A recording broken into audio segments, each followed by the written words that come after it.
Bonjour et bienvenue sur Communauté TV. Mon nom est Ghislain Chema et l'invité d'aujourd'hui s'appelle Sandrine Nkunda. Sandrine Nkunda est rescapée du génocide perpétré contre les Tutsis du Rwanda. Elle habite à Gatineau et elle est directrice expérience client à la banque TD. Bonjour Sandrine. Bonjour Chema. Bienvenue sur Communauté TV. Merci beaucoup. Parle-nous de la période avant le génocide. Déjà, dans ma mémoire, c'est vraiment une période où je vois des voisins, des amis d'enfance, parce qu'à l'époque, j'avais 11 ans. Donc, c'est vraiment l'école primaire, les amis d'enfance avec lesquels on jouait. Et puis, la famille au sens élargi. Donc, des moments de joie, des bonnes personnes qui ont fait la joie de notre enfance. Mais ce dont je me rappelle aussi, c'est le climat de peur dans lequel nous avons grandi. Même si on était des enfants, mais on avait l'impression qu'on n'avait pas le droit, le plein droit en fait de vivre. Mais on ne savait pas quand est-ce que ça allait arriver, mais on savait qu'un jour il y a quelque chose de terrible qui peut nous arriver. On ne savait pas que ça peut arriver au génocide, mais on marchait toujours avec la peur au ventre. On avait toujours, c'est vraiment le souvenir que j'ai, qu'on avait toujours cette peur au ventre là qui reste là, que quelque chose de mauvais peut nous arriver. Moi, c'est ça que, malgré... Donc, c'était vraiment, on vivait entre ces deux pôles-là où on a la joie avec nos familles, mais aussi cette peur de qu'est-ce qui peut nous arriver. Oui. Et ensuite, le 7 avril. Oui. Ensuite, le 7 avril, écoute, tout bascule. Hein. Le matin, je me rappelle mon père qui vient nous dire oui, que l'avion de Habyarimana venait d'être abattu. Et puis, je me souviens de la phrase qu'il a dit. Il a dit, même si nous, même si nous, on va mourir, mais au moins nos enfants vont vivre en paix. Donc, ce qui veut dire que même dans la tête de mon père, il pensait que peut-être on va tuer les hommes comme ce que c'était avant, comme à son époque, parce que lui aussi, pour faire un petit peu en reculant, son père a été tué quand il avait 13 ans, mais il a vu que lui, il était là encore avec sa mère et puis ses frères.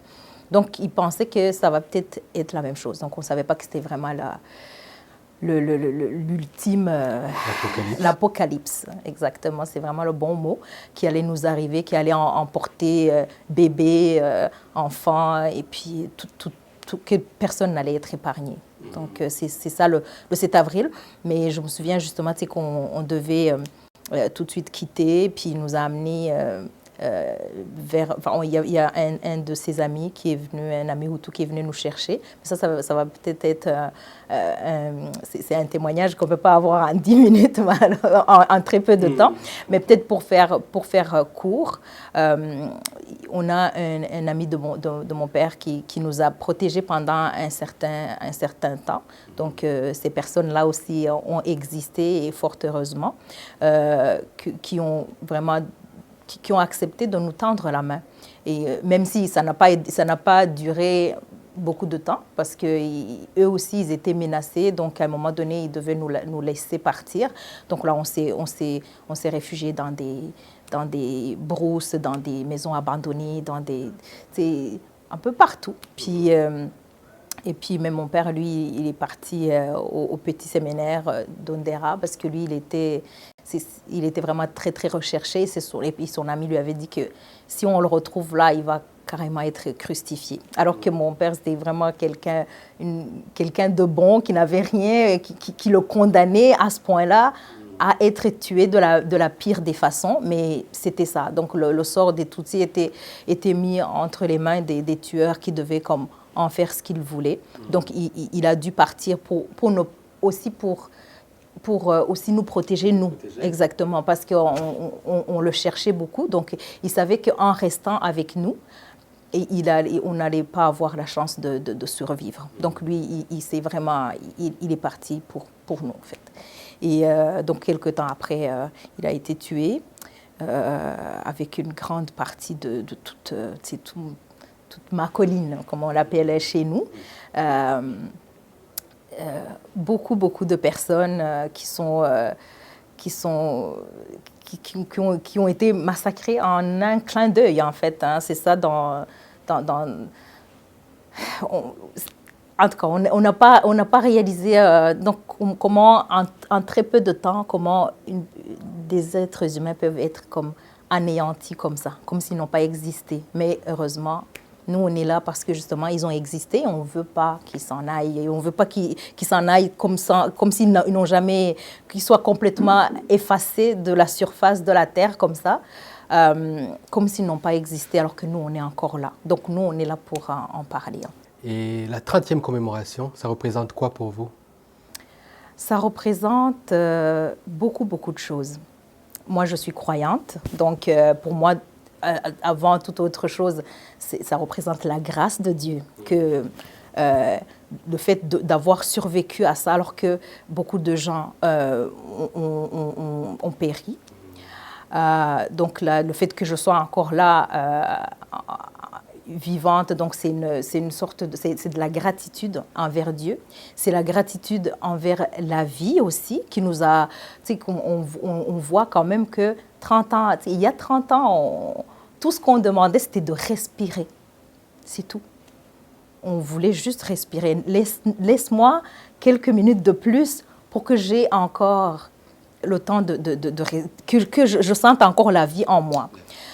Donc, c'est tout ce qu'on demandait. À chaque fois qu'on nous recherchait, c'était ça. Et 30 ans après, on réalise que non seulement on respire, mais on vit. Donc, c'est 30 ans de vie, 30 ans d'avoir pu aussi donner la vie.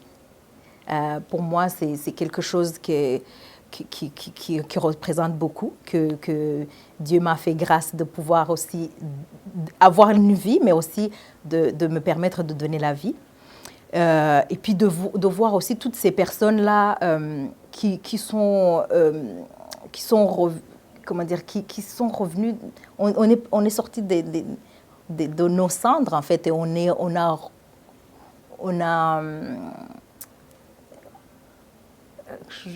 c'est quoi le mot que je cherche vraiment? On renaît de nos propres, de cendres de notre Rwanda qu'on aime, un pays qu'on aime, que en 94 c'était des rues qui étaient nauséabondes. Donc pour toutes les personnes qui étaient au Rwanda, c'était ça. Donc c'était l'odeur, c'était. Mais maintenant, quand on voit en fait ce qu'on est devenu plus tard, c'est toutes de voir comment on peut revivre après une mort qui était carrément assurée. Mais maintenant, cette résilience du peuple rwandais aussi, de pouvoir partir de la mort et revenir vivant, et puis qu'on est encore là, hein, on arrive encore à célébrer, on a encore des belles choses qu'on vit, des réalisations dans nos vies de toutes sortes.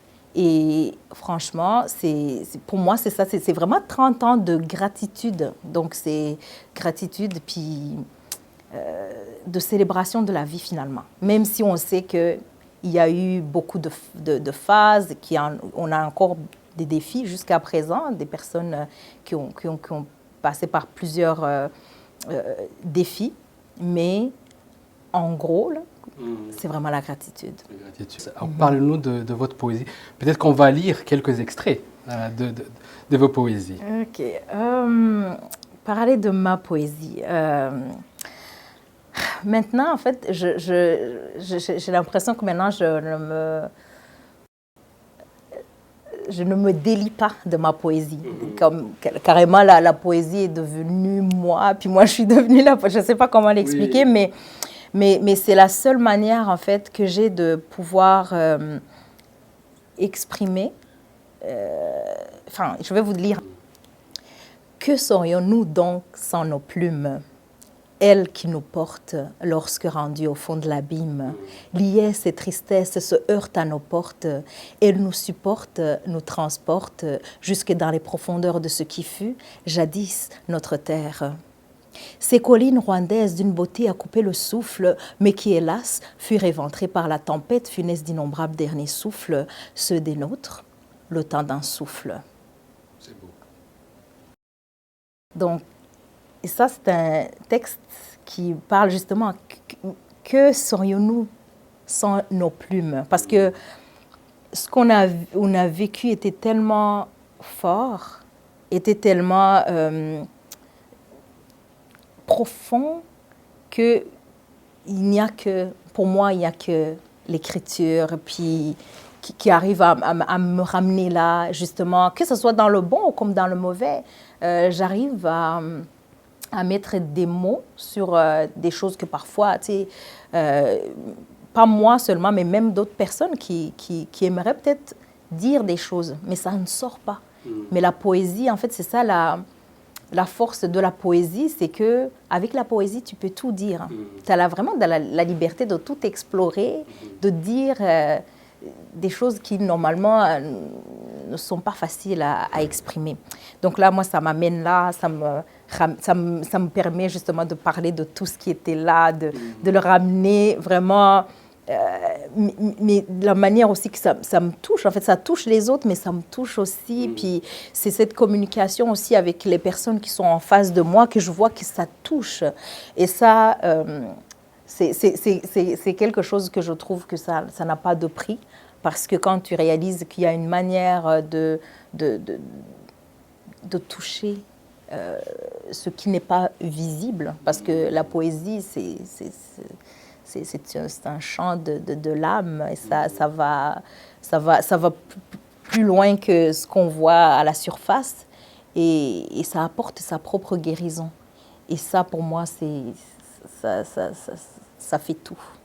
Et comment est-ce que la poésie peut contribuer à la guérison?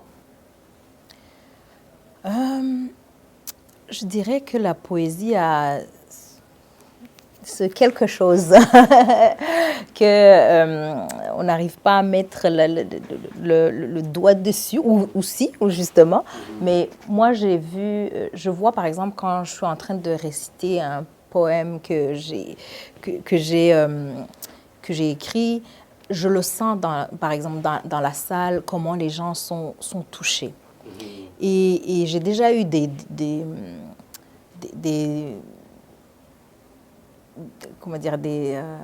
témoignages, des personnes qui venaient. Moi, il y a une personne en particulier qui est venue vraiment me voir après une soirée de poésie, quand on était en train de commémorer, qui m'a dit que c'est vraiment une nouvelle façon, c'est une autre manière, en fait, de commémorer. Oui, c'est vrai, on donne des témoignages, et ce qui est très bien, mais peut-être il y a des personnes qui veulent être touchées de manière qui est encore plus profonde.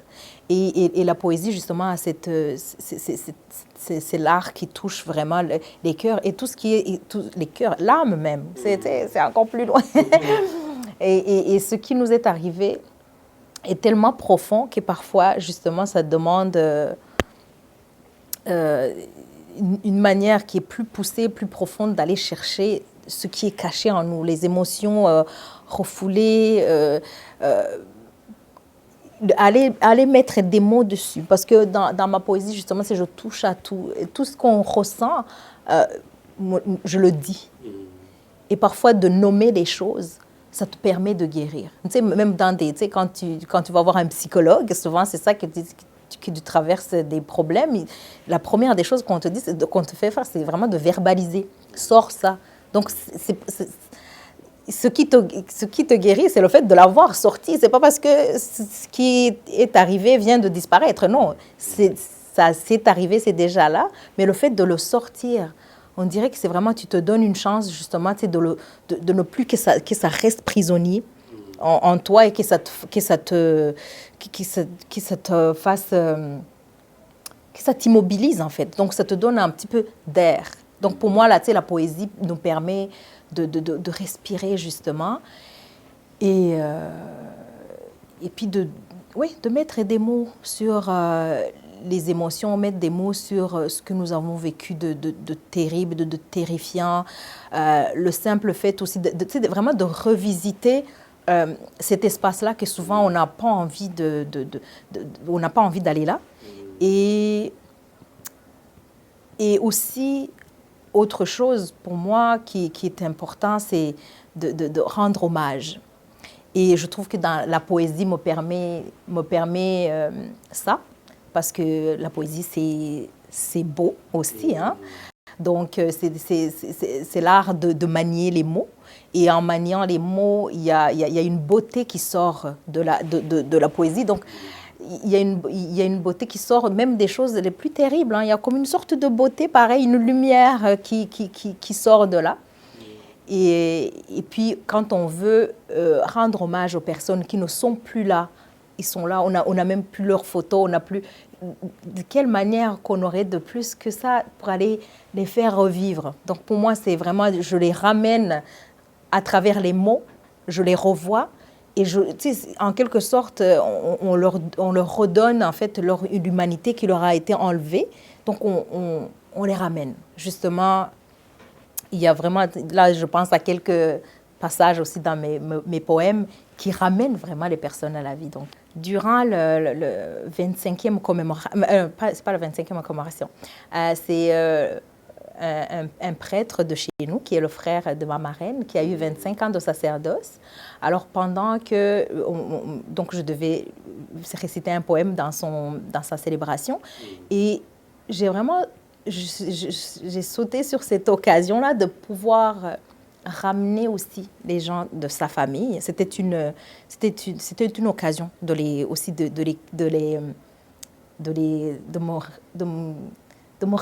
me souvenir d'eux, en fait. Et en particulier, sa mère. Sa mère qui est une maman, qui était mon enseignante de l'école primaire, la première année. Donc, c'est elle vraiment qui m'a transmis les connaissances de la première année, quoi. Donc, elle s'appelait Mugore Windekwe. Donc, ce que je trouvais que c'est un nom magnifique que j'ai toujours adoré. Donc, le Okadi Mugore Windekwe. Donc, j'en profite encore pour lui rendre hommage. Parce qu'on est là, eux, ils ne sont plus là. Mais on leur donne le visage. C'est ça que souvent on dit.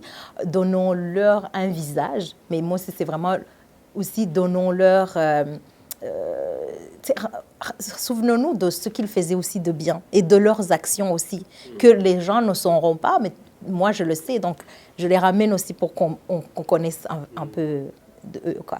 Et ce poème-là, il s'appelle, je l'ai appelé Urukundo Ruzima. Urukundo Ruzima, qui est l'amour véritable, qui... Là, ici, je parlais de l'amour de Dieu, parce qu'on parlait vraiment de l'appel de Dieu que son fils avait eu. Mais en même temps, c'était aussi sa mère, c'était quelqu'un qui avait beaucoup d'amour et tout. Donc là, j'ai commencé vraiment en parlant d'elle. Donc, et c'est en Kinyarwanda. Super. Donc, reka nkubimburire mubyeyi uganjije abiro kure y'umujinya n'umwijima aho watujijuriye kuzinjira. Umugore w'indekwe cyane wasakaje inkuru y'umukiro mu bikorwa ubumunyu w'isi urumuri rushima icyanga rya jambo riba amahwi. Inseko nziza wasanganizaga ugusanza ukamusangiza akamara amasende zisendereye urukundo rutironda ahubwo rurandaranda. Uwadupfumbatije urufatiro rw'ubumenyi rukaturutira feza ikinyarwanda kinoze n'icyo wantoje ku ikubitiro ry'abanzi. Ubu nyirinda idandabira naho dusabwa kudanduririza amahanga zasanze kibaye ubukombe. Erega icyo cyashoreye imizi muri za nyajwi ziherekeje ingombajwi twadukoni wadukanguriraga guca tudaducisha hirya, uti iyo kaberamye nikaba kagoretse igitsure cyawe kikitsa gihetse insinzi. De parler de son fils, je parle de sa mère. Donc je commence par elle. De cette femme magnifique qu'elle était, qui était plein d'amour et qui nous recevait souvent chez eux.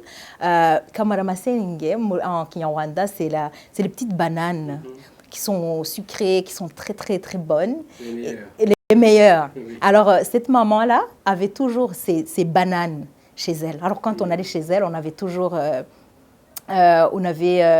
elle nous recevait toujours avec ces bananes-là. Donc, c'est quelque chose qui m'est resté de elle. Et puis, je parle aussi, je lui rends hommage parce que je dis que tout ce que je sais au niveau des connaissances, ça part d'elle. parce que c'est la première personne qui m'a appris comment lire et écrire. Donc là, chez nous, c'est des petites bâtonnets qu'on fait quand on fait des voyelles, les I, OU, O, A, E. Donc la manière qu'on les écrit, donc je les détaille. C'est ça la poésie. Hein? Donc je me retrouve à détailler des choses que peut-être les autres personnes ne vont peut-être pas trop s'attarder dessus. Mais moi, ça fait du sens et ça... elle était sévère, en fait. Elle nous a appris de considérer en fait les moindres détails. Alors, ce que je dis, c'est que ce qui est devenu après la poésie, puis toutes ces choses-là que j'écris, la rigueur dans l'écriture, je l'ai appris d'elle. Parce qu'elle disait, oh, si on doit faire ça comme ça, c'est ça, on doit pas ça ne doit pas être oblique. Si c'est oblique, c'est pas horizontal, c'est pas vertical, c'est oblique. Donc, et c'était très important pour elle. Donc, elle m'a appris cette rigueur dans l'apprentissage, de ne pas prendre en fait des choses un peu pour, de ne pas négliger en fait. Par exemple, dans ma manière d'écrire le Kinyarwanda, même toutes les langues que j'arrive à écrire, le français et tout. Par exemple, les fautes d'orthographe, c'est quelque chose que j'ai beaucoup de mal avec ça et elle m'a béni de ça en fait, comment dire, de respecter la langue.